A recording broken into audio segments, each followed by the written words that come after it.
You can almost get paid in 3 different ways from this property. That's what a rookie investor does with a distressed property. They make the mistake of sort of treating the distressed property like it's turnkey. Everything just works out so much better when investors actually invest. And something huge that I didn't even mention is now that property is worth more than what they put into it. Yeah.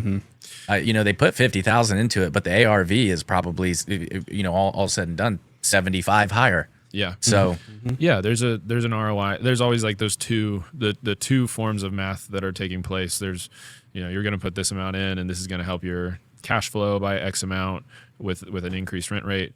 But also that sort of invisible profit of the equity is happening as well. And that's, it goes back to the mindset of like, if you're all about cash flow, there's, can almost a great book title. I don't know if anybody's done this, but like would be like The Cost of Cash Flow. Right. Because like there's always a cost to pursuing cash flow above all else. Yeah. And that's, you're probably leaving a lot of like, you're probably making no equity play. Or sometimes like there's a cost on the equity side when you're just trying to squeeze cash flow out, which means you're kind of being cheap in terms of what you're putting into the, the purchase of the property or whatever kind of, what you're spending on renovation, cash flow or capex to try to squeeze like a really nice looking cash flow number. But you're always giving up something on the other side. Right. Like, so I've kind of come to think of cash flow as like, it's just an excuse. Cash flow is just all you want it to be is like barely covering like your expense on the property. Like if it's higher than that, great. But like, it's almost just an excuse to hold the property and be able to add value to it. Because the equity is the golden goose. Yeah. Like the equity, when you go to sell, like that's where you make all your money. Or you go to refi and don't even need to sell and just keep on growing your portfolio. Yeah. Well, I think you can, especially in Indianapolis, you can almost have your cake and eat it too still, but you have to do it the right way. And the right way is buying a distressed property and putting an X amount into it. Now, it's not going to be crazy cash flow, but you can almost get paid 3 different ways from this property. Is you buy it, you put X amount into it, there's your sweat equity. And then you're making your cash flow because then you refi and you can pull that cash out. And if you did it the right way in a right location, you're going to be able to at least have it pay for itself plus a couple hundred on top. And it's in the right location, so you hold it for 10 years and it's going to appreciate. I think that's great advice for like a local investor or an investor that's got some experience and is comfortable working with. Because I would say that a local that does like depend on the investor you're talking like because like certain investors I'm talking to like I interact with probably 2 or 3 people a day. I'll have like meetings with and.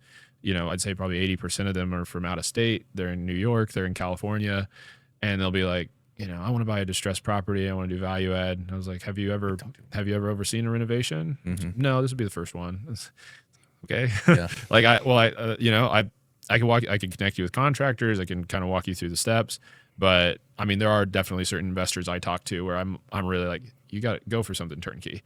Like, yes, you're leaving some like, ROI potential on the table by going turnkey, but like you need to like cut your teeth just like owning a rental property that's, that still produces cash flow, but like start with something more on the turnkey side just to get your feet wet a little bit.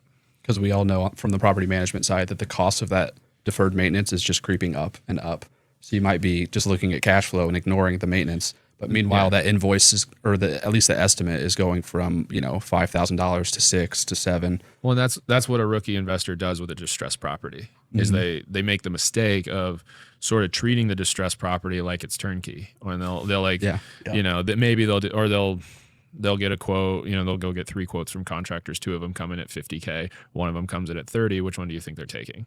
They're taking the $30,000. Yeah, they're taking the $30,000, and the only reason that one's $30,000 is they just left a bunch of the scope out that needed to be in there. But they're taking the $30,000, but going to end up paying $60,000 over the course of 24 months. Yeah, you'll end up paying more because of all of the maintenance calls, and you'll just have a prettier product at the end of it too. Like, because you're just, instead of doing one renovation the right way where you just end up with a solid property for the long haul, now you just ended up with something that was difficult to move tenants into because it, you know, there was a lot of like, it was rough around the edges, you know, a lot of cut corners. And then, you know, the money you're spending on deferred maintenance, those are just patch jobs that you're working around a tenant living in them. So it's like, that's how you just end up with a crappy rental property, you know, like that, just whatever you picture as a crappy rental property, that's how it happens. It happens because of somebody, you know, some investor trying to be too cheap on the renovation in the first place. You can check out our full library of episodes wherever you get your podcasts.